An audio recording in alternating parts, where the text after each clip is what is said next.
welcome to another episode of State of the Franchise.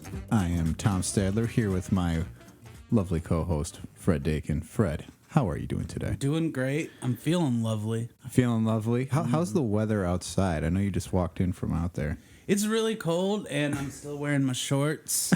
I've noticed, like, through quarantine, I just switched to all basketball shorts, but nothing long. Mm-hmm. And, yeah, it's breezy out there. Yeah, it definitely felt a little chilly. I did go out earlier today. Yeah, you're right. I give you props for being the guy who's like, I'm in shorts until it snows or whatever. Definitely.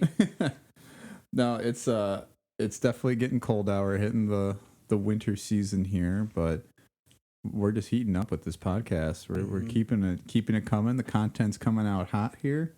It's warm in here. It's like electric. Yeah, we actually had to turn down the heat a little bit earlier today because it was just becoming like scalding after trying to turn it up to keep this place like warm. After our guests got here, it just heated up because it was ready. You know, it's a special time. We've got one of our favorite people here. That's exactly it. Hello. Would you like to introduce yourself, mystery guest? Hello. I'm Dan. Yes, this is exciting. We got Dan in the house. Dan Pappas. Right, Pappas? Yeah. I always I have to get it like in my head because I have like Pappas fritas, like from my Spanish class days. Yep. Pappas for like potatoes, and then also every Greek restaurant, it's always Pappas and not Pappas. I don't know why we're Pappas and everyone else is Pappas. I respond to almost anything. If it's close enough, I'm like, yeah, that's me. Okay. But it is Pappas. It is Pappas. Okay. Well, everyone wants to call me Dankin. Dankin? They want to Dankin. They want to put that N right in the middle. But there's no Dankin N. or Darkin. Darkin? Mm-hmm. I just think people don't want to believe it's Dakin like bacon. See, I just always thought it was Dakin, which isn't as awful because I'm not adding letters. I'm just pronouncing the A wrong. Mm-hmm. It's the band, right? Dakin? Is there a band name? I don't know the band. The band Dakin. It's like, in my dreams, it's still the same. Your love is strong, it still remains. No? None of you guys? No, I've never even heard of that. I know there's the snowboarding Dakin. I don't know if that's how that's pronounced. It's Dakin with the E. Yep, I do know what that is. Before we move from this tangent, I am going to say my brother is Kevin Dakin, and we have gotten Kevin Bacon mail. Not like fan mail. We haven't opened it, but we have seen like junk mail for Kevin Bacon. That's amazing. But is it bacon like Kevin Bacon the actor, or is it bacon like you're baking a cake? It's bacon like the act. Bacon. That's perfect. I love that. I don't know how it happens. You get these people who probably aren't paying attention, or maybe they're just willing it into being. Anyway, as I mentioned, this is State of the Franchise, the podcast that talks about franchises from restaurant chains to video games, like we will be talking today. We're breaking it down to talk about the highlights, the lowlights, what we wish they had done differently, and ultimately what are our favorite things about it. And we're happy to have Dan here today to talk to us about the video game franchise Crash Bandicoot. Now, this is one that, Fred, you've been very excited to talk about. Crash is one of my guys, you know? Like, we grew up together. We grew up. I spent a lot of time. I spent more time with Crash Bandicoot than most of my friends, I think. You think so? Okay, because I definitely had that feeling, too, growing up, of like, nobody else really had Crash or had that relationship with Crash. So for those of you who are less familiar with the story of Crash Bandicoot, or really the premise of the whole games altogether, it follows Crash, who is a literal like anthropomorphic bandicoot, sort of like a wombat of sorts, but more Australian, if you want to even give it that perspective, as he works to prevent Dr. Neocortex, his plans for world domination, who also kidnapped Crash's girlfriend Tawna, who is a female bandicoot.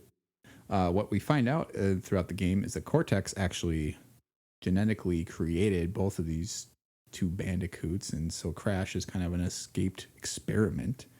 And so that's throughout the first game, just following Crash through those adventures. Then there were 2 more sequels that follow Crash through islands, space, through time, through water, on motorcycles. Crash takes every terrain with hops, skips, and spins and tries to track down the evil Dr. Cortex. So, did I completely miss this whole thing that Cortex made Crash crash? Oh, yeah.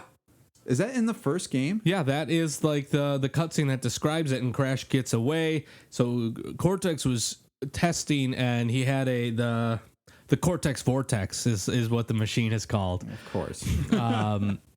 And it is designed to create hyper intelligent animals. Wow. And so that is why Ripperoo exists, why Koala Kong exists. Realistically, those are the only two animals you fight in the first one.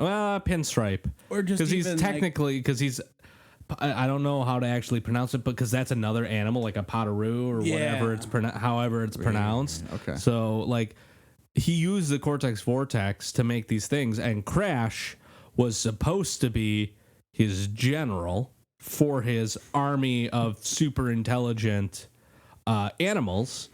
And something goes wrong with the Cortex Vortex, which I don't know if you want spoilers or not. We've spoiled it. Go ahead. Well, in Crash 4, one of the final levels in the game, you are going through Cortex's castle in 1996. Like, the year that you're visiting is 1996, which is hilarious to me. And Crash 4 Crash is, paradoxically, I guess, is the one, and kind of at the same time, Crash 4 Cortex is the one who screws up things for the original Cortex back in 1996, which causes the machine to malfunction, which instead of making Crash super smart, makes him super dumb, because that's just kind of one of the things. Crash is dumb. Right. And so the machine malfunctions and Crash escapes because of events that they, in theory, retcon in, where modern Crash and Cortex going back in time using entrophies, the rifts in time that he's making, are the ones who set the whole thing in motion and prevent Crash from becoming evil to begin with. Wow. So there's some deep Crash lore for you, I guess. Now, Dan, as our subject matter expert this week, what's some of your experience, first of all, with Crash Bandicoot, the franchise, but maybe just in general, like video games? Like, were you a Sega kid that turned into a Sony kid, or what's your... I want to tag on to that question. What were your first systems and all that? First system ever was a PlayStation 1. Oh, wow. Okay. Perfect guest. Yeah, I mean, I was born in 93. PlayStation 1 came out in, 95? 94? So, PlayStation itself launched in September 1995, so that was a full year before Crash Bandicoot did come out then in 1996. In fact, 1 year prior. So I was 3 when it came out, and Crash Bandicoot was the first game that we had for it. Eventually I moved on to having handhelds with with classic Game Boy Color, but I've been a PlayStation guy the entire time. I've never had an Xbox, never had an N64. Really? No Segas. I've never owned any of those systems. It has... I take that back. I did have a Wii. We did have a Wii when that came out in 2006. We did have that. But other than that, and handhelds, Game Boy, I had a Game Boy Advance, the SP, DS, 3DS, all of that stuff. Had those, but never had a sit-down Nintendo system before the Wii. Wow.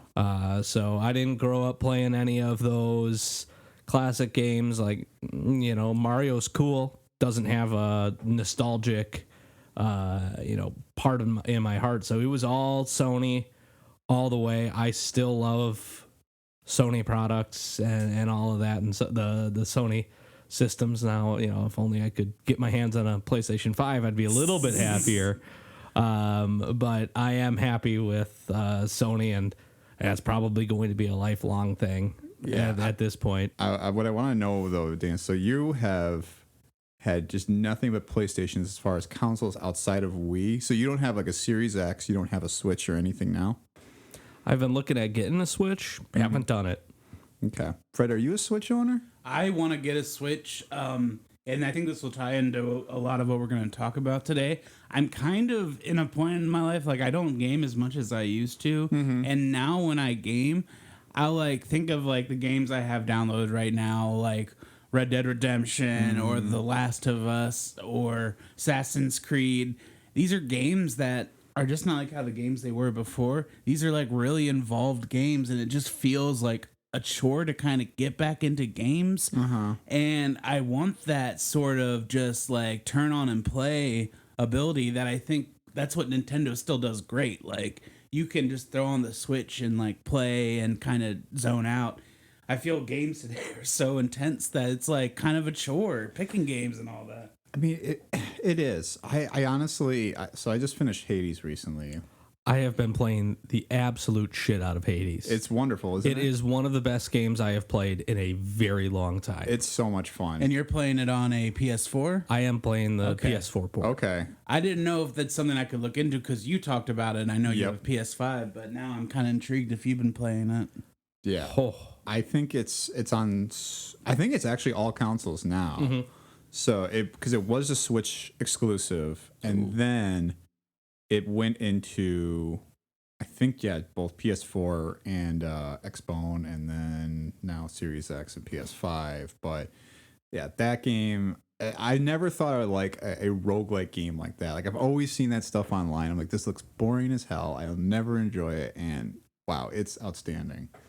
the art style in just the art style alone is worth playing through at least once, and the satisfaction of getting to the end and hitting win number 10 when you get the ending A, if you will, because there's a true ending later. Having those moments, it's like, whoa, holy shit, this is amazing. Yeah. And I have been looking at on Amazon for I've been looking at Liars. Like, oh fuck, that'd be cool as hell. Like, I'm just buy a lyre. Gosh. Like, why not? It's like a harp. It can't be that hard to figure out. So I might buy like an $80-$90 lyre just to have one. Go back to my Greek roots. I'm a good Greek boy. Well, why shouldn't I Who play a pronounces lyre? his name Pappas instead of Pappas? Well, it was Pappas Constantinus, so it all flows together. It makes sense. I gotta play this game to know what you figure out what a lyre is. Ooh, I'm excited. Don't tell me. I want to figure it out myself when I play this Hades. I will just say, if you have not been too familiar with like Greek mythology, even if it's just barely like learning it, I would definitely recommend just doing a little bit of reading just to kind of get who some of these people are. But Well, I've seen like Disney's Hercules quite a few times. you'll be all set then. So does James Woods reprise the role in Hades? he most certainly does not. No. This Hades is a little bit more intimidating than James Woods' Have you Hades. seen James Woods' Twitter? I think I saw I don't James know. Woods' Twitter, and then I was like, I need to mute James Woods' Twitter. He is too much. So, Tom, not to call you out, you're like the elder statesman of the group, I guess. I just heard him say 93, and I was like, fuck. Yeah. But I got asked, did you have like pre-N64 PlayStation systems? Yeah, so I did. I had a PlayStation 1. So my first system was actually a Sega Genesis. Ooh. Yeah, I spent a lot of time, kind of like you had never really owned a Nintendo growing up, unless you were kind of like Game Boy Advanced, all of that. But yeah, so like when I was like 5, I remember going to like Sam's Club and trying Sonic the Hedgehog on a trial. They had it on this big screen because they were trying to show off their TVs and their system at the same time. It's like, here's Sega Genesis and here's Sonic, and I was watching somebody play this, and I just remember being like, this is unbelievable, because it was better than NES at that point. Like, it was heads and tails, not knowing that Super Nintendo was like hot on its heels basically around the same time. And so yeah, I got that.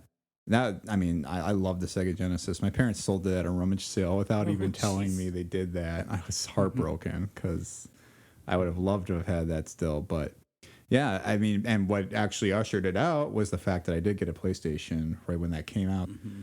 And yeah, so I was a Sony guy for a long time until the GameCube, and then The Cube. started cross populating what all my systems between that and Xbox 360, then back to PlayStation 4, and then it's just I feel a lot of people do that path because that's the exact thing I did. And like for my family, my mom, I had an older brother, and I know he was always wanting like a Nintendo, Super Nintendo, and they held off. But like once they broke down and got us an N64, the floodgates opened, and then like the next year or whatever, we got a PlayStation, and after that, it was pretty easy street to get anything like that. But it took a while to get that initial system. Sure. Was N64 your first one then? That was my first. Wow. Okay.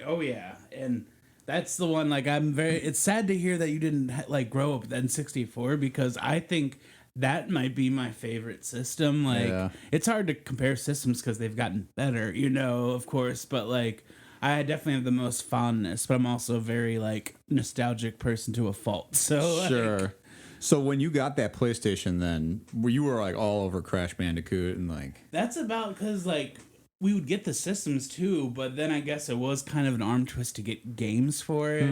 I do remember going to KB Toys or Toys R Us, like back when they would have it, like they would have the games behind glass and you'd have to get like the little ticket or whatever. I remember going with my grandmother when they had a sale, and literally all the games I wanted were Crash Bandicoot 1 and 2, and I didn't want anything else. Like I didn't want to diversify. I was like, this is my guy. I'm going hard on it.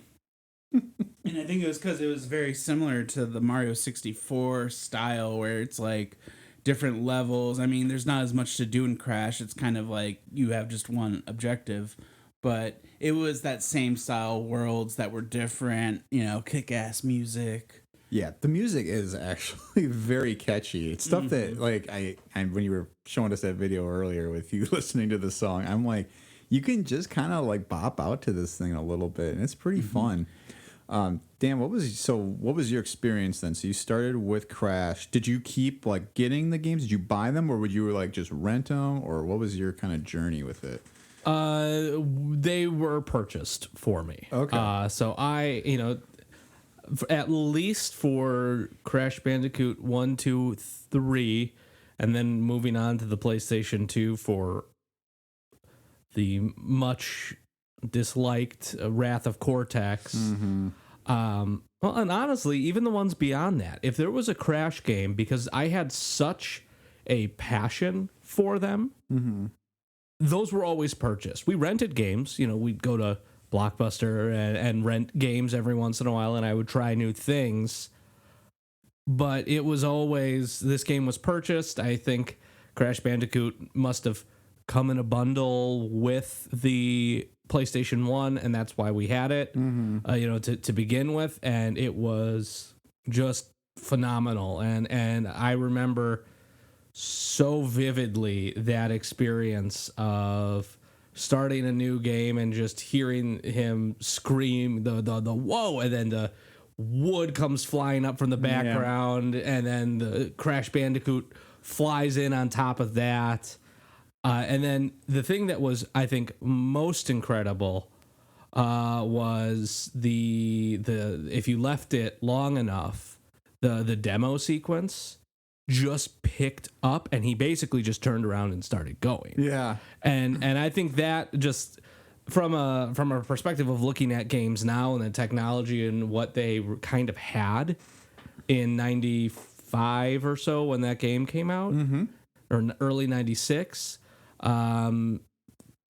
That's just incredible that they were able to do that. And, and I loved when you actually started the new game and you go into, level 1-1 there, Insanity Beach, however you want to say it.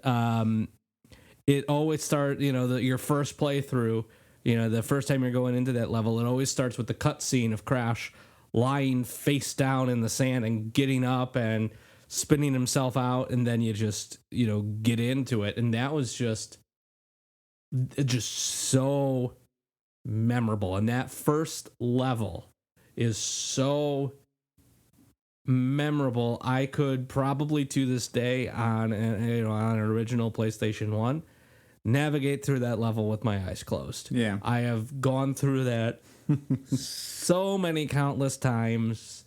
It's just incredible. Absolutely. No, I definitely had a similar experience too. And I wanted to kind of jog back to what you were even saying about it, Fred, because I felt like after I got that PlayStation for Christmas, like my parents were very much like, okay, you just got this, all this stuff.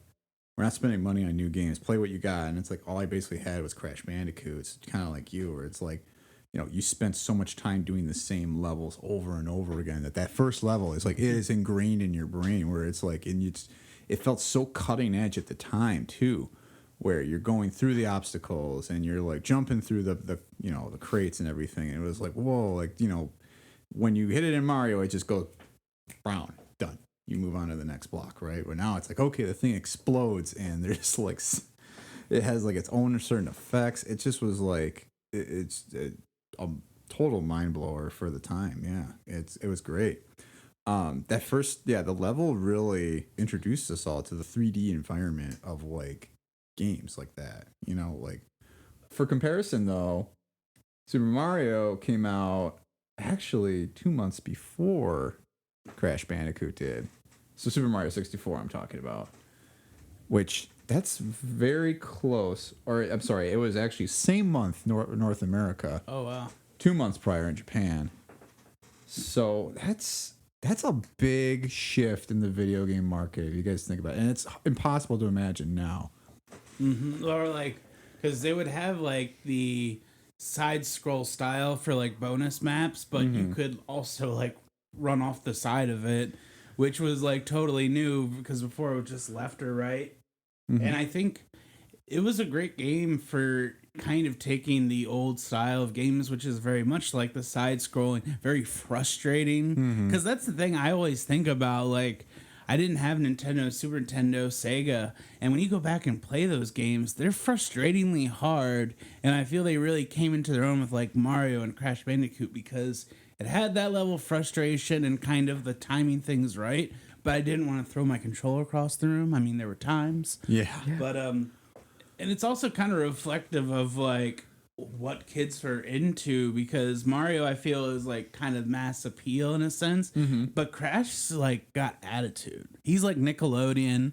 He wears boxer shorts. You know, he's got the baggy jeans. Like he seems like he kind of reminds me of a successful version of what's the dog thing from The Simpsons where they make Poochie. Oh yeah, yeah. I feel like he is like a step away from being just like this guy's a tool because he's just trying to be so cool, but like it totally worked for me. Like I wanted to be like Crash. I did a paper like in one of my science classes in elementary school about the Bandicoot when we could pick any animal. Oh my gosh, that's and funny. I remember it was like boring as shit because like Bandicoots are like little rodent things and like everyone's like doing papers on lions and cool elephants and stuff like that, and I was like I did it on the Bandicoot. Y'all know why. That was like when I showed up as an archaeologist for career day, but really it was like no, I'm just Indiana Jones.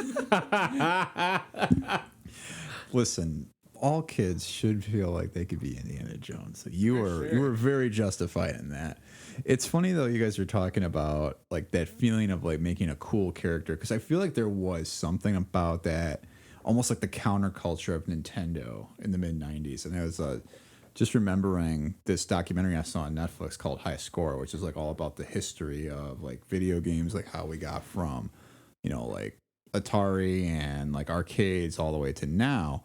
And there's a whole interesting episode about the rise of Sega Genesis and how Sega was really trying to be the counter Nintendo by like, we're going to be the cool kids like system. Like you're going to be the dude who's got like a skateboard, you know, and like you wear baggy jeans and all that. And it's just like there's like creating like a culture on the system. And I think that is kind of what Sony was trying to do too.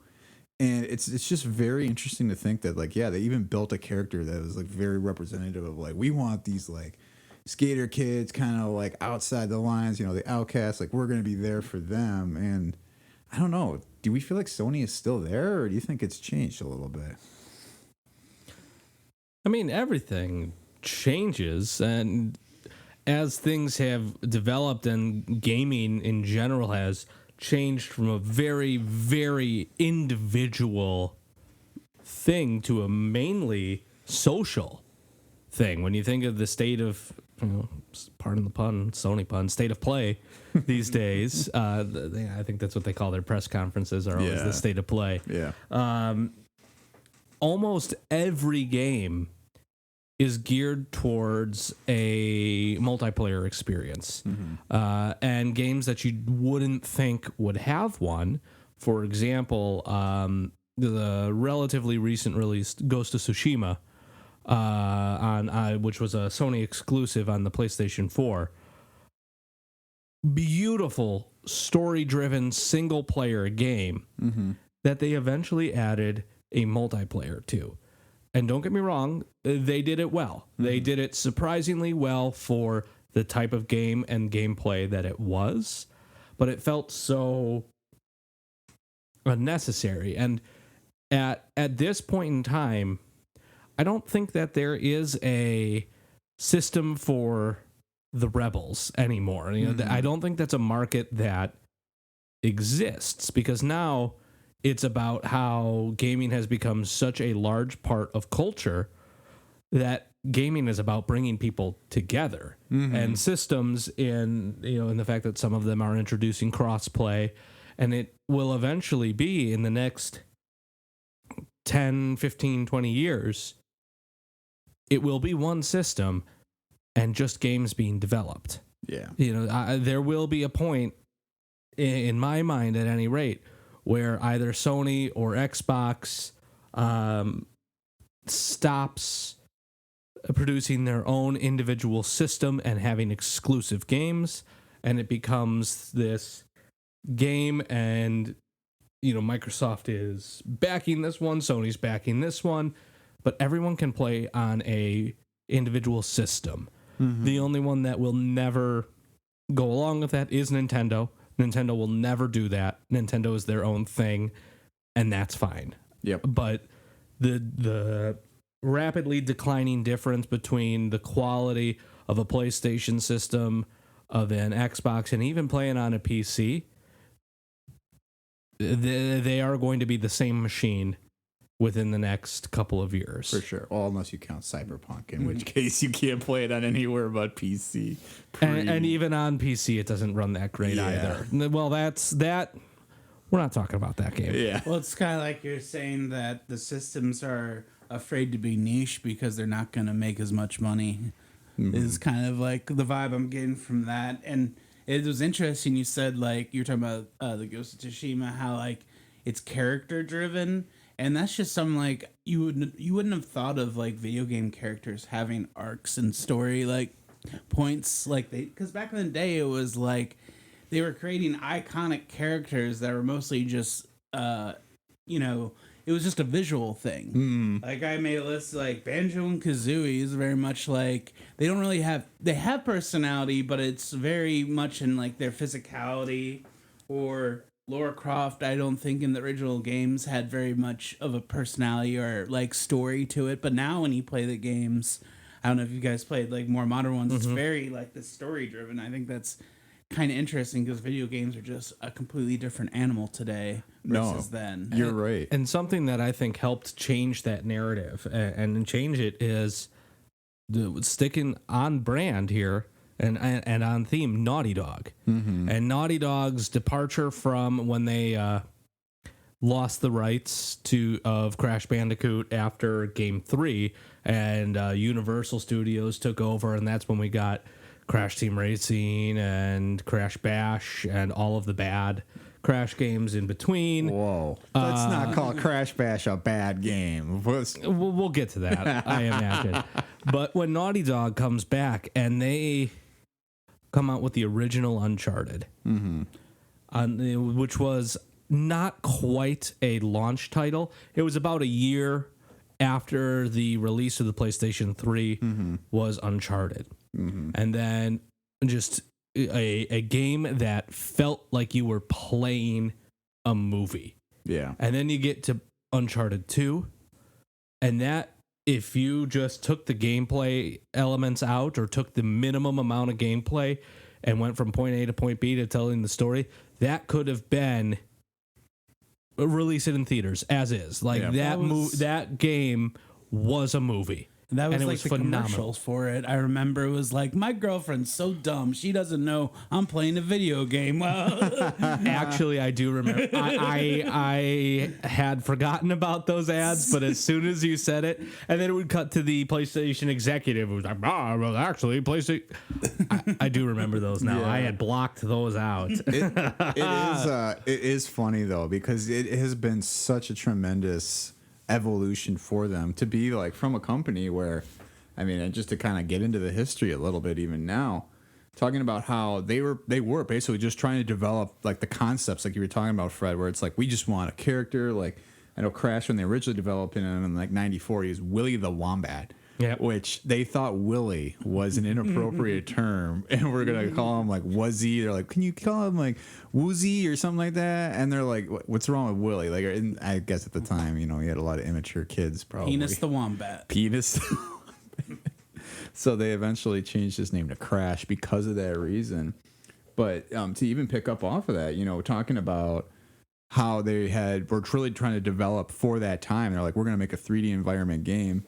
They called it the Sonic's ass game because they're like, we're just going to be staring at like Sonic's ass the entire time, which, I mean, think about Sonic Adventure. If you guys played that, that's exactly what that is. You are literally looking at his back the whole time.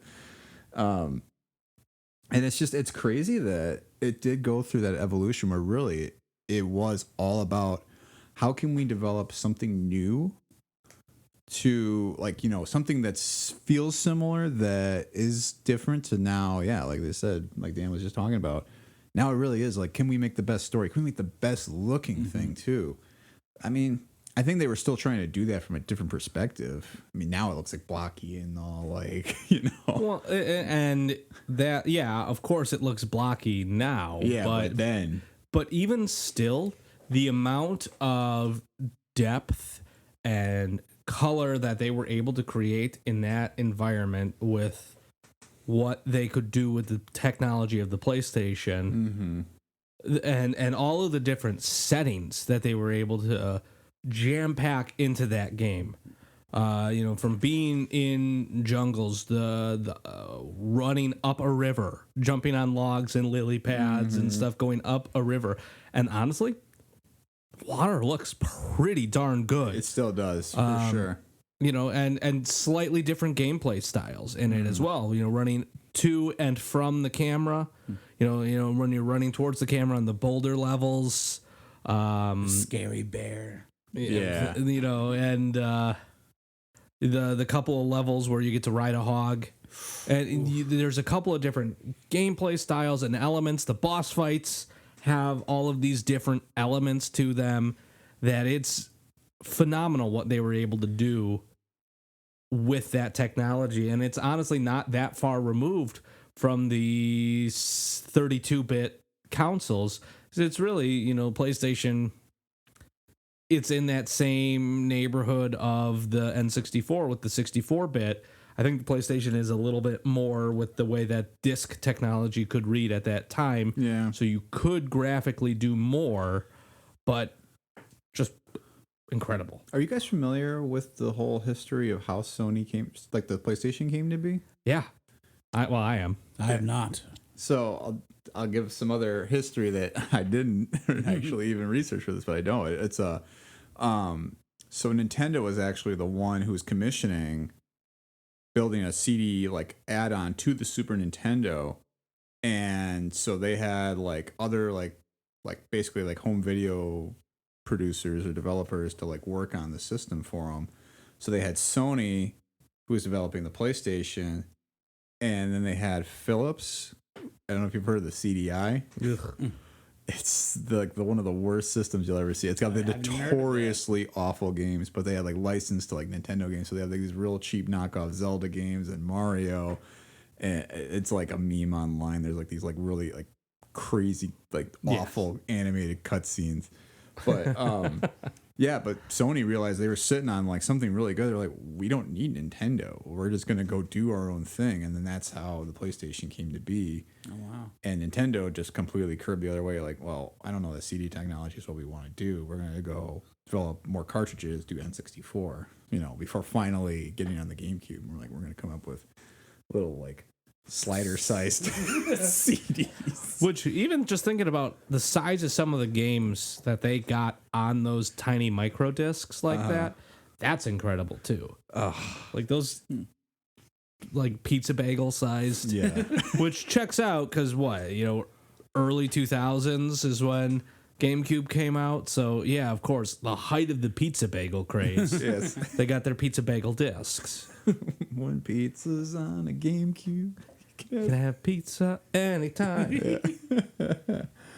Oh, God. I miss the GameCube. That was such a wonderful system.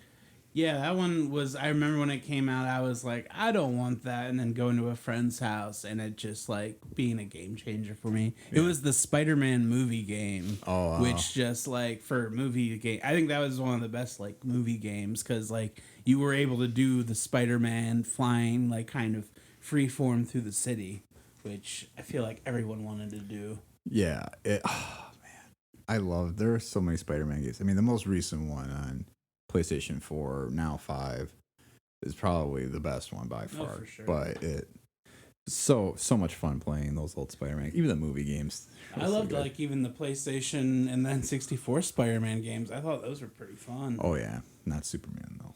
Yeah, they couldn't really crack that one. Yeah. I also was gonna say about like how Crash Bandicoot, and even I'll add this to Mario, kind of made like a big difference in that style of game, like this level-based kind of side-scroller style, is that it kind of, not the first Crash, but Crash 2 and 3 kind of gave you the option of 5 levels to choose from, which is pretty, like, kind of a big deal, because you think about any other game, it's like, you're starting with this level, and you have to go through. It was kind of nice, like, being able to have choices. Yeah. I did like that. It was something I actually kind of forgot about until I really started to like replay the Insane trilogy and was even doing like the walkthrough or doing some playthrough watching. And it's just like remembering like, oh my gosh, that felt so innovative at the time that you could kind of pick your portal. Like it was a little bit like Super Mario 64 where like you jump in the paintings and you go into a new level.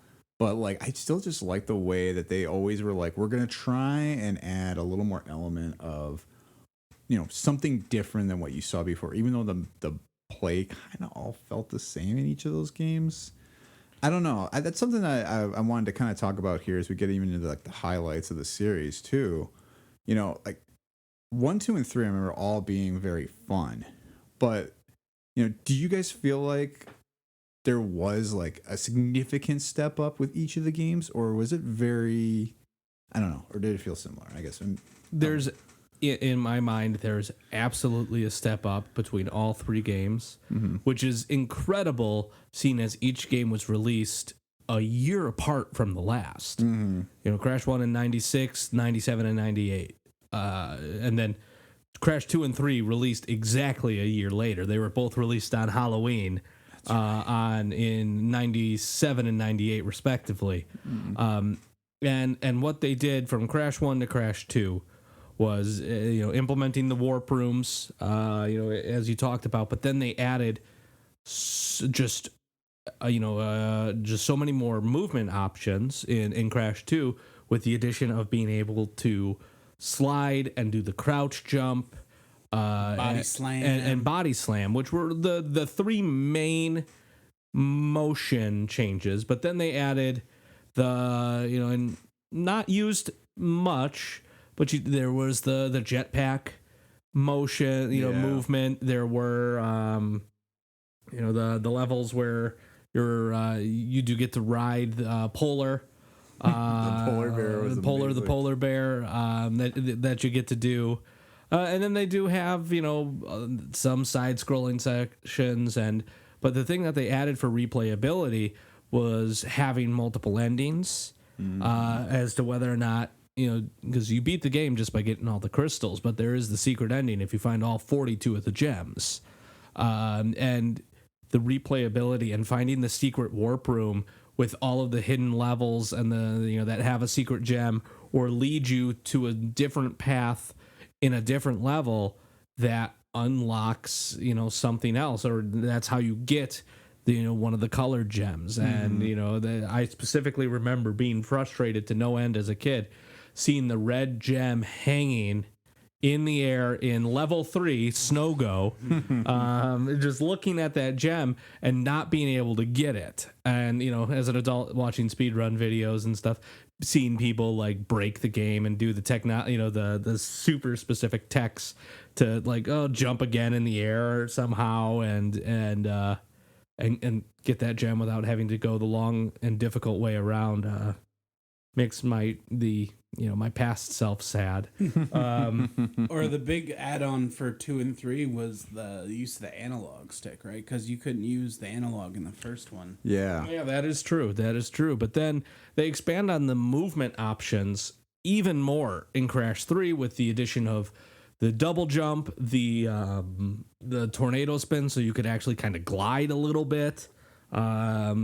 And then, ways to kind of navigate levels and put things out of the way with the bazooka.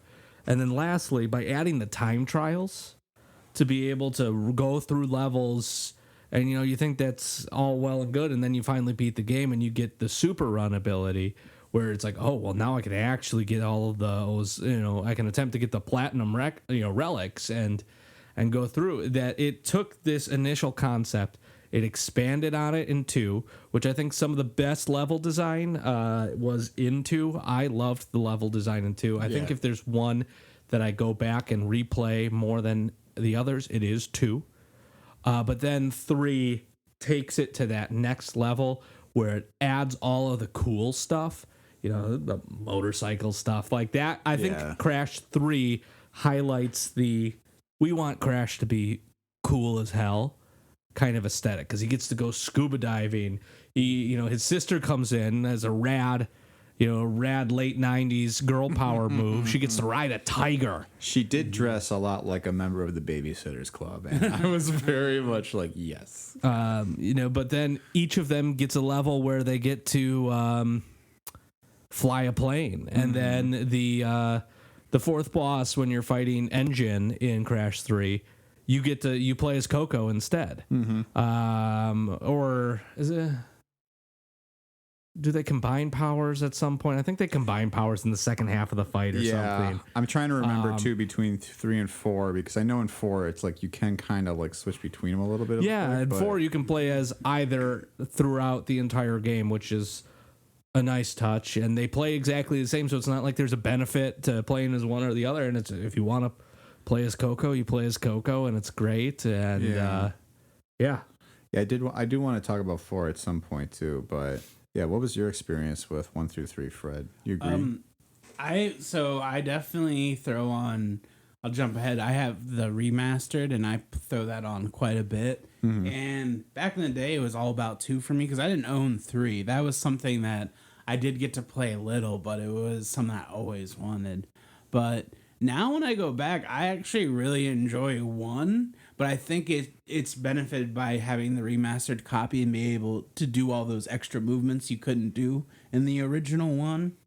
The thing that I also want to bring up about like why I like the game so much is I love the bosses. Yes. Like just the character stuff they have, and I was curious, like, what are your guys' like?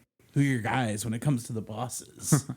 Well, I don't want to get too far ahead, but I do want to do a ranking later of the bosses. characters in the game. Ooh. All the characters, though. Oh, jeez. wow. But I maybe let's talk about like what's your favorite boss to face for now, or maybe like the favorite boss for you.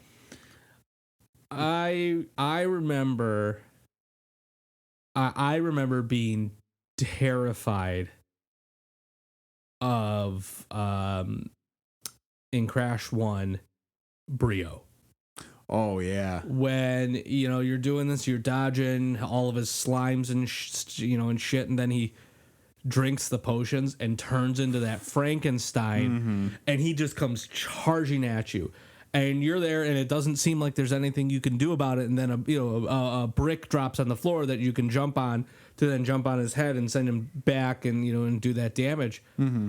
But as a 3, 4, 5-year-old, when I was doing it the first time through, I couldn't figure that out. Yeah. That terrified me. Mm-hmm. I remember not being able to beat that and calling my friend Arthur, and I'm like, hey buddy, how do I beat this? Blah blah blah. He tells me, I'm like, all right, cool, talk to you later. Hang up. That's how kids talk, right? Right. My dad was like in the room, and he goes, hey Fred, you just called your friend and asked him for a favor. Why don't you chat with him a little longer? Like, he was mad that I was like rude about it, which like always like I think about that every time. Like, you didn't ask him how his day was or anything, and I'm just like, Dad, like I'm in the middle of this game. Like, At least wine him and dine him. yeah, Arthur gets it, okay? You gotta understand. 100% though. I mean, yes, totally had those questions, like, or those types of conversations and those types of questions. Like, why don't you talk to him further? There was a kid on our bus who was like the all-seeing shaman of Mario 64, and he would sit like in the back of the bus, and you could go sit next to him and ask him questions. Like, I remember like there's a level with the Loch Ness monster in Mario 64 I couldn't figure out. I remember going to him, he's like, you have to butt slam the Loch Ness at the right time, and then you can walk in his head. I just remember like he was like, that's all I remember. This kid was like, if you had a question about Mario, he had it. Yeah. I like that he sounds like Jim Morrison in Wayne's World 2, or he's just like, he's got like this sage like one-liners, like he's like, if you book them, they will come. Wayne. But the truth is, he like died in a bus accident. He's not even there. Shit. He's like a ghost in the bag. Oh, no, not in real life. I'm just saying, you look back and he's not I there. was like, holy crap. shit! You had me for a moment. Oh my goodness. Yeah, I think Dan and I both see. Heart to the throat. He's been dead for 40 years. I don't know why he knows Mario 64 stuff. Yeah. What about your favorite boss, Fred? Where were you at on that? I got 2. I wrote down Ripperoo. I feel he's like the Joker of the universe. Like, you don't know what he's gonna do, and he's just, like, he plays with explosives. He's random. And the other guy I like, who's only in the first one, is I really like Pinstripe Toro. Oh yeah. Just like some mafia, and he's like a New Jersey car salesman. Is like his backstory. Like, he has a quote that says like, hold on, I have it right here. They decide on cars quickly once my Tommy gun comes out. I like this guy. That's just threatening people to get him into it. That is a good character too. The characters in this series are so much fun. It like, because you think about a lot of the other games that are like this, like Sonic the Hedgehog, right? I mean, clearly it's like a very close emulation of Sonic, where it's like, and I think even in structure, Sonic was built very similarly, where it starts as like a very simple concept, and they're like, how do we do this up? He can charge up his spin now, and then the third one kind of like highlights all the things that we enjoyed about 2. But even to that point, I always thought the characters in Sonic were kind of, I don't know, outside of like the main protagonist, they're kind of boring. Whereas like I feel like even like the smallest bosses in this game, like there's even just the enemies that walk around, have so much character to them. Like the little turtles like have like a little attitude, and like everything has like a swagger to it, or like the guys who walk around like have a purpose. It's like a thing in a movie where they don't explain something, and you like see a character and you're like, that guy probably has a whole deal and a whole story. They're not going to get into it, but you just know that depth's there. That's like 20 characters in Fury Road. Like, right. Yeah. That's the exact same thing. You're like, this guy has got like history or something like yeah. That, man, that we'll do Mad Max at some point, but that I could talk about that movie forever. But similar to a Down Under type property, I've always liked Koala Kong, and I always liked the idea because I felt like that was also kind of a litmus test for me. Yeah, where he's doing the Arnold stretches in the background, because it's like when I was younger, I could only really get through like the first couple of levels, finally get through Ripper Roo, and I'm like, oh, I really want to get to this third boss. And I felt like that's why the game really started to click. Like everything slowed down, and I was like, okay, I can actually play through this now. And I got to Koala Kong, and I was like, what is going on? This dude's chucking barrels at me. Like he looked like Donkey Kong, but he's just a big ass koala. I love the hybrids in this series too. Like another character I love. I don't really remember him too much until I was like watching it through with that dingo dial. Yeah. What? How do you even come up with that? Dingo and a dial, of course. Of course. It's Which, thinking about that boss fight, the boss fight, that was so high stress because you're just walking around and he's following you as you're doing that, and then he just fires his laser and is blowing crystals up, and it's like, holy shit, and then he's raining fireballs down on you.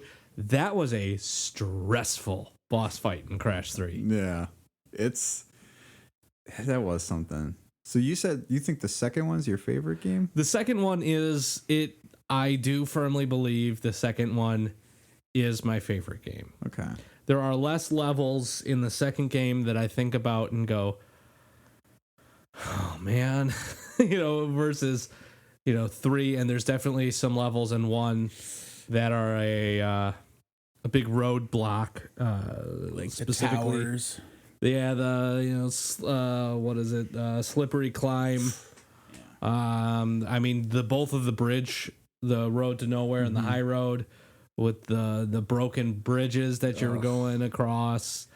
Those levels, and then honestly, some of the factory levels in Crash 1 as well, just like Cortex Power and They'll break you. Yeah. They're just, and I think Toxic Waste, Oh, fuck. The one where you're going and you're just jumping over the barrels that are constantly rolling. Boy, is that level frustrating. Yeah. But just Crash 2, I think, has great environments. I loved that all of the different warp rooms were themed. You got your first classic jungle ruins, feels like Crash, and then you go up a floor and it's like, oh, this is an ice cave. Like, this is so cool. You go up again, and all of a sudden you're in like a flooded sewer, and there's water in the warp room, which is just such a cool concept. Then it's the mining rig, basically, or the mining cave for the fourth one. And then you're in the grayscale black and white future for the final one. And each warp room has such wildly different feelings. And then a lot of the levels are actually themed to that warp room. It's not exclusive because you get a snow level and a couple of different warp rooms, but you typically get a themed to that warp room level or 2. Yeah. And that was just such a cool feature. It's one of those, I know where all, like, without having to go back and look, okay, well, how do you do that one again? I still know all of the secrets in Crash 2.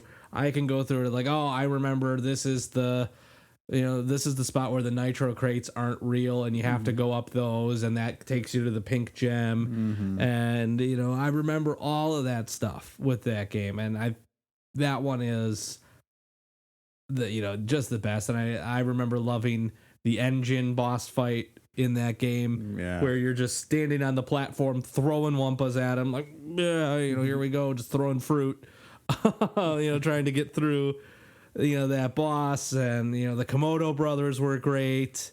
I just faced off with them before I got here. Man.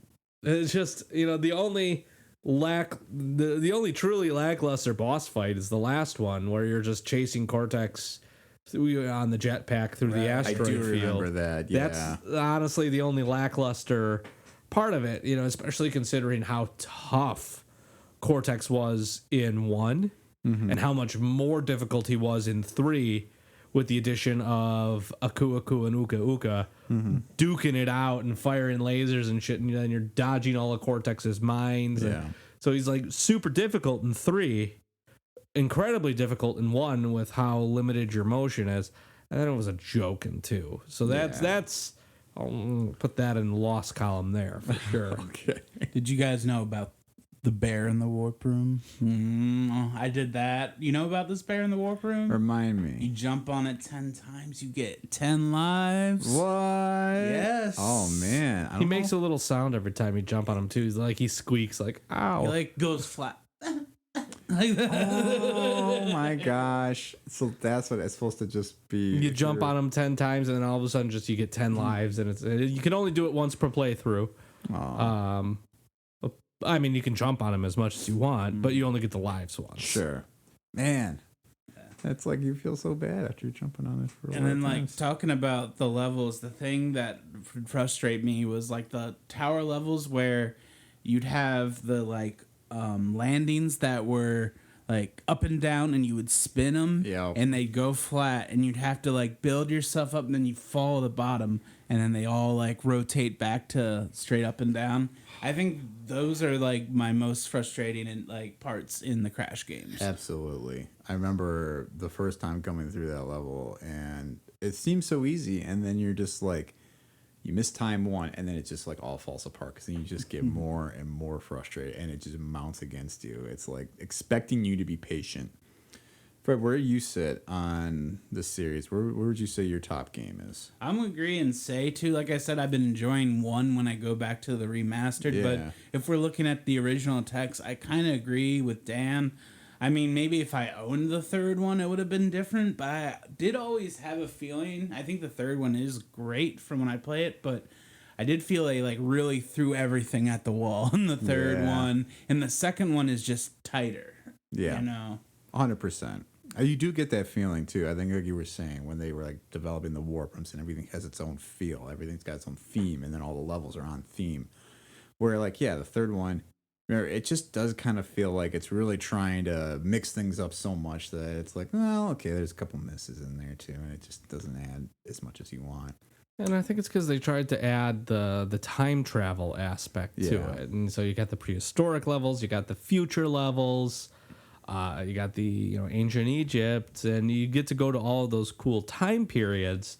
And so because they took most of their time and effort into elaborating on all of that, the warp rooms have significantly less character, especially because it's all one connected room. And I think if that wasn't the case, if it was like Crash 2 where you went from floor to floor, I think that would make a difference. But because they had one room with 5 paths that you progressively unlocked, and you could kind of see like the shadow of each warp room in the background, which honestly, very cool. Right. But because it was all connected and all 25 portals to all 25 levels are technically all on this, at the same time. Granted, they hide things beneath and they don't load them until you get a certain distance and they all pop up and it's a nice, cool effect. But it's not as tight. It's something about leveling up. You literally get to level up to the next warp room. It's true. Oh, that was a cool feature. I definitely did remember loving 2 when I first played it, and it's been a long while since I played the very original. Because when I played it on the Insane Trilogy, I played it for a little bit, and and then you get distracted by something else or whatever comes along. But one of the games that I know we haven't gotten to talk about yet, and you mentioned this earlier, Dan, because it's like the quality dropped off once like Universal lost their licensing, and you get into these games that are really trying to emulate like the Mario parties and stuff. But I remember playing Crash Bash a lot, and it wasn't amazing, but boy, you could have fun with it. Oh, I played it a lot too, and Yeah. I really enjoyed it to a point. And I think the point where it is, if you want to go and actually beat the game and do all of the things, you've got to play every game 7 or 8 times minimum. And you're playing, and that's the thing. There wasn't a whole lot of variety other than, we added a thing that makes it harder. Yeah. And you had to play it in each warp room in that game, added a new game in general. But so there were like 7 total games but then it was just ramping the difficulty. And then even to get through on the story, it was best you had to win 3 times. Yeah. So even to get through on the story and just do the story, which, it's been a while, so I don't remember if you could just play through and get the crystals and call it good, or if you eventually had to go back and start getting some of the gems in order to progress. I don't remember that. I think you did. Yeah. Yeah, and if you did, now you had to go back, play the games you just played with a different, more difficult constraint, and you had to play them 3 times again. So it wasn't good enough just to win it. You had to do it 3 times in a row under ridiculous circumstances, and it just kept going and going and going and getting worse. And that had local multiplayer. No one ever wanted to play with me. Oh, so I was always playing that game by myself, which is why it doesn't always have the fondest place in my memory. Was it for PlayStation? It was a PlayStation 1. Uh-huh. So you needed the 4 controller splitter if you wanted to have 4 people playing, because obviously only had the 2 slots. That was something I would not be convincing my parents to get me. So the funny thing I'll share with you guys, though, is my sister and I both really liked this game, but we wanted to play with more people. So we convinced my parents to get that 4 controller splitter so that we could play with friends. And I remember, so my sister would have people, or I'd have friends over, and we would all play together and get really competitive, because back then it's like my sister and I wanted to try and beat each other at everything we possibly could. And I remember one night somebody spilled soda on that thing, and it like didn't work ever again. I was furious with her. I was like, you can't be doing this. You can't be doing this. You can't be having soda all over. And it's like, and I knew full well, I'm sitting there with a can of soda probably right next to me while I'm playing these games. I can't believe you've done this.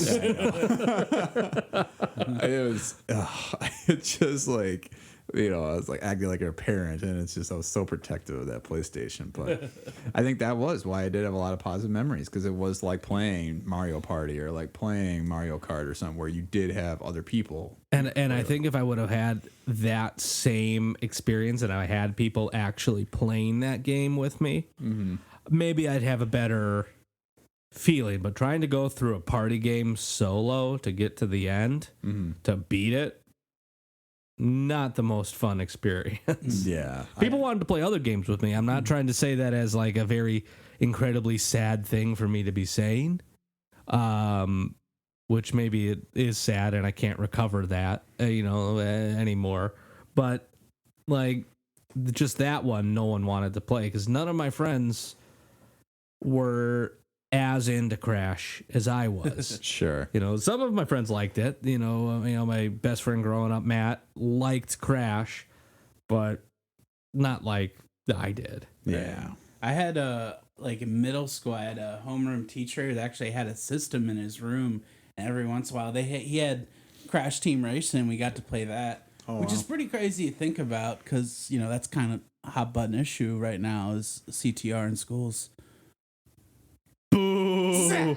No. I'm gonna see myself out. Cancel the podcast. I cancel the podcast. I had to think about it, and I'm like, I hate. Oh, cancel the podcast. Yeah. Tom, it's over. Pack it up. Bonobos has just dropped out of the sponsor. Oh boy. Please, all sponsors, if you are listening right now, this is not our regular content. We will be better. Raid Shadow Legends will still sponsor you. All right, so as we move forward here, we're going to enter our segment that we do every week called Coulda, Woulda, Shoulda, which is where we discuss things that we wish the franchise maybe would have done differently, or maybe just done it all, things they could have improved upon or tried that they didn't do before.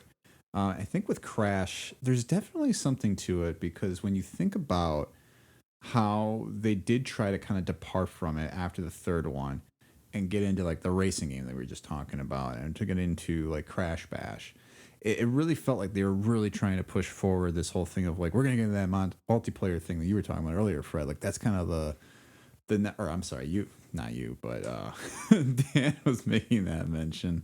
I don't know. Everybody's talking. It just all goes. It's in the collective Everybody's ether. talking. Don't hear what they're saying. But I really kind of wondered too if maybe they could be doing more with that. So if you guys had to pinpoint maybe one thing you would have done differently, or maybe one thing you would have loved to see, like maybe another entry of the game like this. And I know we didn't even really talk about Crash 4, but you know, what was something that maybe you would pinpoint as like, that's the thing I would have loved to see Crash do? Honestly, if Crash 4 wouldn't have come out, the thing that I would say is a true Crash 4 kind of experience that feels in line with Crash 1, 2, and 3. Give me that next chapter. Let me experience that joy and that platforming in the way that I did when I was a kid. Is it Crash 4? Like, is that actually what it's called, or is it just Crash something? Crash 4. It's about time, which is it's another time travel kind of game, but then it's also like tongue-in-cheek. Yeah, it's about time we're having Crash 4. Right. Wait, so what is the Wrath of Cortex considered then? That is technically the fourth Crash Bandicoot game. But not from the same... No longer Naughty Dog, not the same developer. Granted, Crash 4, It's About Time, is not Naughty Dog. They don't have Naughty Dog is not involved anymore. But Crash 4 was meant to take place immediately after the events of Crash 3 or so. Where Crash, the Wrath of Cortex, and then there was another one beyond that, and I cannot for the life of me remember the one with Crunch. I think is in the title of that one. Is it? It's not Twinsanity, is it? Twinsanity had nothing to do with Wrath of Cortex. Twinsanity is phenomenal. That there is something about that game that I absolutely love. That one is such a departure from the traditional Crash formula, but it's done in a way that actually worked. Because it looks like we had, after Wrath of Cortex, next year was The Huge Adventure, which was a DS game? Like not a DS. handheld? It was a Game Boy Advance game. Okay. And then Entranced, Crash. Entranced was another Game Boy Advance game. Okay. Nitro Kart was PlayStation 2, the sort of sequel to Crash Team Racing, just not as good. Yep. Purple Ripto's Revenge or Rampage. That was the crossover. So there was Crash Purple and Spyro Orange. They got crossover games where they were fighting each other's villains.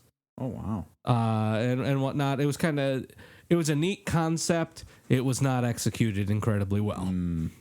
Crash Tag Team Racing then? An even worse racing game. So basically they were like their racing games went downhill. This was the era though of like all like you're gonna have two drivers on your go-karts because you had Double Dash, you had like Sonic Racing, and I think this was Sony trying to what was popular with Nintendo was Mario Party, Mario Kart, all of these new Mario Kart games. Well, our flagship mascot Crash, who realistically was one of, if not the only, Sony PlayStation family-friendly mascot. Yeah. He's got to do what Mario's doing. Did he ever play golf? Crash never played golf. As far as Crash never played golf. I would have played Crash golf. That's the next because he move, would right? spin. He would spin. Yeah, no, we've asked and answered. Took us a while to get there, but Crash golf. Crash golf. I was even throwing down like for Crash volleyball, like especially with all the characters, like just Crash sports, like kind of like Mario and Sonic at the Olympics, but Crash sports. I did write down Crash Olympics because of that game. I feel like then you're teed up for a sequel because you can have like extreme sports after that. Like that's the move, right? Yes. Man, yeah. Maybe you give him the Jak and Daxter treatment, and you just give him a gun and make it Grand Theft Auto. Oh my god, that would actually be a little fun. Like the Simpsons Road Rage, but Crash. Yes. Oh, like Taxi. What was that called? Taxi Driver on Dreamcast? Crazy Taxi. Crazy Taxi. Yes, that's it. I'm thinking of the Robert De Niro movie. I feel if they like beefed up, made it a little more adult, like you could really have a good role for Pinstripe Toro in like a Grand Theft Auto style Crash. Hey, listen, Craig. If we talk about Taxi Driver, you could do a Scorsese directed Crash Bandicoot movie. Well, that leads into my woulda, coulda, shoulda. Was I would love like a Crash movie, but I feel like no one wants it. But I think Crash is actually better suited for like a Saturday morning cartoon or like an HBO Max cartoon show. He was kind of the forgotten character when it came to that, right? Because you had your Mario cartoon show, you had the Mario movie. Now we're gonna get another one with Chris Pratt. We had Sonic had its own cartoon. Sonic also had his movie, which I really enjoyed. I liked the Sonic movie more than I thought I was going. Yeah, and it just, I don't know, it was just colorful. It was fun. Jim Carrey being back to being kind of like Jim Carrey. I could see like I really like the show Tailspin. I think you can catch on Disney Plus now, which is pretty much like Indiana Jones but the Jungle Book characters. It's kind of cool, and I feel like that would be the vibe. It was kind of like this like cargo like business style thing with, you know, exotic locations. I feel like a straight up tee up for this was like for Cortex you get Peter Dinklage. I mean like I feel he could like rule at that. That'd be outstanding. I did have a casting for Crash. I really like this Billy Magnuson guy who's popping up in movies, and I feel he's got like he kind of has like this fiendish look in his face, and I feel he could be a great Crash Bandicoot. That would be fun. That would be a Crash movie would be fun. I'll give you that. There has to be something to it. If you can pull off Sonic, like why not Crash, right? But I would not want a bring Crash into the real world movie. I'd want, and that was the thing. I like the Sonic movie, but I kind of want to see a Sonic movie in the Sonic world. Yeah, kind of like same with like the Mario Brothers movie. Even though like that's kind of a different beast, it felt like Mario in our world. Even though it does kind of go into that other world, I didn't feel like I got transported to the game. And I think there's a very cool, almost like Indiana Jones Uncharted kind of aesthetic to Crash Bandicoot. And I think like Lord and Miller would have like a lot of fun with like a Crash Bandicoot movie or series. absolutely. That would be great. I can actually I'm sold on it now. I want to see it. It is kind of mind blowing, not to backtrack a little bit, but to look at the gap in the games. Because the last one was, I think the one you're thinking of was Crash of the Titans. Am I right, by the way, Dan? That is not the one that I thought there was 2 PlayStation 2 era ones, but maybe it was just the Wrath of Cortex. I remember there being or Mind Over Mutant. Is that another one? That Mind Over Mutant is the sequel to Crash of the Titans. Okay. Which were both originally released on the Wii. I think they were Wii titles. And I played both of them. Because I had a Wii, I did play both of those games, and not great. It just was. It was like an action platformer that they slapped Crash onto. That it did nothing about it other than the fact that they had the same individual who voiced the Grim Reaper in The Grim Adventures of Billy and Mandy was playing Aku in those games. So that was like a fun little thing for me because I loved Billy and Mandy. But other than having Crash characters in the game, nothing about it felt like a Crash game, because most of the thing it was a beat 'em up kind of action adventure game in which you would go and you would just mind control mutants, like these big monsters, and use them to fight other monsters, and then you would move on to the next section. Weird. And you would do it again. Okay. And that was basically the entirety of the game, and it didn't feel right. Nothing about that felt right. You could have put any generic character in there and it would have been the same exact game, and it would have left less of a stain, if you will, on my overall memory of Crash. I mean, it seems like it almost darn near killed the It very well could have. franchise. It very well could I have. have a lot of respect for you sticking around for all these Crash games because I definitely did not.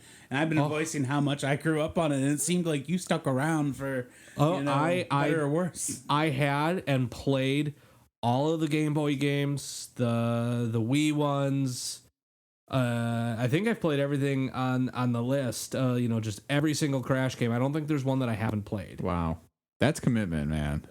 Truly, this was the franchise of my childhood. From when I had to sit and play with my mom and have her jump over the holes for me because I couldn't do it because that's how young I was when I was starting. Yeah. And I remember being able to jump over the holes for the first time and like, oh shit, that was it. That was the moment. Then I was hooked. It's pretty incredible when you think about it too, because it really does kind of stop there. In 2010, you have Nitro Kart 2, and then it's a 7-year gap before anything Crash is released, and that's the trilogy remaster. And then all of a sudden, 2019, things start kicking up again. We have Crash Team Racing Nitro Fueled, and then it's About Time, and then On the Run, and all of a sudden it feels like he's back in the ether of everything again. Where we can be talking about like maybe they will do a movie one day if he really does start to catch momentum. In 2019, they where Sony was talking about it, but I feel like all these movie companies are like throwing anything at the wall and seeing what sticks. A real quick coulda, woulda, shoulda. I feel like growing up, I was definitely kind of kid. If I liked something, I wanted to have all the bullshit, the merchandise. I feel like they didn't do a lot of like Crash merchandise. No. Like I would have loved like a stuffed Crash Or a mask, T-shirt. Aku Aku, yeah. I had several action figures. Oh, They did have action figures. I spin had action. No, but there was one that I remember getting back when my dad's office was in the building attached to Grand Avenue Mall, not to dox us being in Milwaukee or anything. But I remember going into the KB Toys and then walking through the skywalk and going up to my dad's office because it was like a Saturday and he had stuff to do. And it was around Crash 3, and there was this wind-up motorcycle that you could get in this thing, and you'd wind it up, and it would get the gear going, and you'd press it, and then Crash on his motorcycle would then just drive across the room and crash into a wall because there's literally nothing else that it did. But I had crashed into a wall. I had that. I had a Cortex. I had an engine that the rocket in his head was removable. Yeah. Ooh. So he could just have a divot, or he could have that. Every Crash toy came with both a crystal and a gem. Ooh. Wow. And so I had several Crash toys. A lot of them, they were pretty cheap and they would fall apart pretty fast. But I definitely had Crash toys. I don't remember having any sort of plushie kind of a thing. I don't remember a lot of apparel either. Yeah. I do remember somebody having a Crash plush. So you bring that up. I would love to have a Crash plush right now. They have I would to be on sale. proudly display that on a shelf. Mm-hmm. Yeah, but there really wasn't. It was fewer and far between to not. Whereas like you'll see people with, Mario T-shirts, Mario Nintendo stuff, figures, for sure. Sonic T-shirts, the whole works. I mean, certainly Sonic toys and all that. I know even my cousin had like a whole collection of that. I actually want to get to our power rankings here because rather than have us rank the games, which feels like the obvious thing since there's a lot of games, I think it's pretty clear where we sit on But you that see, the right thing now. is, a lot of them are S tier, and then like the rest are F tier. Like Yeah. that's the thing. They're either great or they are garbage. Which is such a you don't see that a lot with the game series, but it does feel like Crash is rare. Where we've only been talking really about the first three, and then the newest ones. But for the power rankings this week, we do this segment every week. I want to ask you guys, who are your favorite characters? Who are your top 3 characters from the entire series? And if this is too off guard, I can go first. Why don't you take us? Yeah, take us through your All right. thought process. So I won't give too many thoughts onto them, other than I honestly just kind of love the aesthetic of some of these guys. Because Dingo Dial, again, what a blend of two animals. And when you are listening to this guy talk, and he's like, sounds like a car salesman on the TV, and he's like, "Come on down to Dingo Dial's Diner," and that's just fun. Like you've got basically like, I don't know, like a Paul Hogan if you put him in a crocodile and he ate a dingo, but it took on that form. That's not a lump of fruit. They turned him into this beautiful country bumpkin. Yeah, and I'm here for that. Dingo Dial seems like it's a top tier type animal, type person, type character, whatever you want. Then number 2, I did put Brio, Nitrous Brio, and mostly because when I played this when I was younger, he always reminded me of Sideshow Mel, and I love Sideshow Mel from The Simpsons because of that look on him, and I always imagine that even though I've heard Nitrous Brio like talk in the games, I always imagine him sounding like Sideshow Mel, like, "Mr. Cortex, I will get that Bandicoot."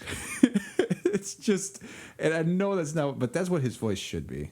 And then 3, I was really torn up here because I felt like, I've got 2 villains. I got to go with one of the good characters in the game because Aku Aku has always been a favorite of mine. But I think I had to call an audible at this last minute. I went Ripperoo because Ripperoo does have that big Joker energy, that BJE. And according to his wiki, he used to be like a doctor, and like Cortex drove him insane with testing. Wow. That reminded me of something I want to talk about real quick when we wrap the show up, but I want to hear your guys' choices first. But yes, that's a great little like story for him, where it's like, here's the arc of how he even got insane. It's just too fun. I'll just throw out mine real quick just because I kind of already said, like, yeah, Ripperoo, and, like, I don't know, I love that gangster, Patoro. Yeah. He looks like Michael Imperioli from, like, The Sopranos, and I think, like, if they ever make a TV show, just get him and have him do his, like, Sopranos character. Yeah. And, and then, like, just definitely Crash. Like, I mean, one thing we didn't talk about was, like, his dance scene. He pretty much does, like, what is this? The crotch exclamation point? Yeah, the Generation X from WWE. Yeah. That's it's so fun. So, like, yeah, I'll just throw it to those. I definitely had a crush on his sister. It's not a big deal. Anthropomorphic babes. Oh, that's boy. what we're here for. Oh boy! All right, Dan, take us home. So I would say the first part, first character that comes to mind is actually Papu Papu, because I just remember how just memorable that first boss was, because like playing Crash 1, it didn't feel like a game that was going to necessarily have boss fights. Yeah. And then you get into a small room and there's Papu Papu, his butt crack is out. He's spinning around and trying to clobber you. Like, I love Papu Papu. I love Koala Kong, mostly because of the if you beat the game with all of the gems and you take like the secret exit through the Great Hall level and you get the early end to the game without having to fight Cortex, like narratively, Tawna leaves Crash for Koala Kong and they just go off together, and that is for some reason hilarious to me. And so just Koala Kong and just the fact that he's throwing boulders at you, he's Arnold flexing like you were talking about, or like he was just iconic in that regard. And then I loved just Engine with just him having the weird huge eye, and he was just had this real Igor vibe to him, and he's got the big rocket sticking out of his head, and he was just like creepy and menacing. And they did that vocal effect where they basically layered his own voice over himself at slightly different pitches, so he sounds robotic and menacing. And just the boss fights against him are so cool because you're taking out his huge mechs and stuff, and it feels so out of place, but just absolutely correct for the kind of person who would be working side by side with a crazy doctor. Oh, yeah. You know, so those would be my. Yeah, I know I went with 3 villains, but they're great. That's okay. And that's why I think it leads itself better to a TV show than a movie, because you have these handful of villains and they could be like the villain of the week, and you have Cortex as like the main bad. yeah. So you could really dive into all these villains. And I also want to say with Papu, right? That's the first guy. Yeah. Character, and I think this goes for all the bosses. There's something immensely gratifying about the jump onto the villain and the bounce off and the noise. Yeah. Just like the boom, and just, I don't know, something about that is like almost like ASMR for me. I love it. Right. I do love he just jumps on these things. Mm-hmm. Actually, on that note, that's about our time for this week, I think. Didn't I say Dan was gonna be a good guest? You did say knew it, and Dan, you were a fantastic guest. Was there anything you would like to plug before you go here today? Well, I guess the only thing that I would have to plug is for all of our friends in the Milwaukee area. Come visit us at the Interchange Theater Cooperative. It is a cooperative improv theater located here in Milwaukee, Wisconsin. We've got a great set of, just a great space in general, that we're doing shows every weekend. On top of doing open improv jams and stand-up open mics. It's really designed to be a theater that is for every type of performance. We're not limiting it to just, make 'em ups and making people laugh. If you've got an idea and you wanted to come and use our theater space to perform your dramatic, your one act play, whatever that is, we've got space for you and we want you here. So feel free to check us out in person or online at www.interchangetheater.com. Thanks, Dan. Yep, that's the interchangetheater.com. Fred, any closing thoughts from you or anything you want to share? No, I'll just tack on to that. You might see me there at the Interchange doing some make-em-ups and some bits, or at least just hanging by the bar trying to convince Dan to give me a free drink or something. Listen, we're not saying that there's going to be free drinks there, but if you do grease the right palms, you might increase your chances. What if people come in and drop our podcast name? Like, what kind of discount are we looking at? Best I can do is 10% if they also buy membership ownership in the cooperative. So that's a deal. If you buy a lifetime membership to be a member owner of the co-op, I'll give you 10% off on every drink you purchase for the rest of your life at the Interchange Theater. That's a deal. That's good. I like that a lot. All right. Thank you so much for everyone for listening today, and we will see you next time here on the State of the Franchise podcast. So long. See ya. Bye. Thanks again for tuning into this week's episode. If you like what you are hearing, please remember to rate and review us. It really does help in getting our name out there. We are available now on Apple Podcasts, Spotify, or wherever you get your podcasts. And stay tuned for next episode, where we'll be doing our first annual pizza franchise tournament, where we'll be doing some blind taste testing and a lot more fun to be had. We'll look forward to seeing you then. Take care.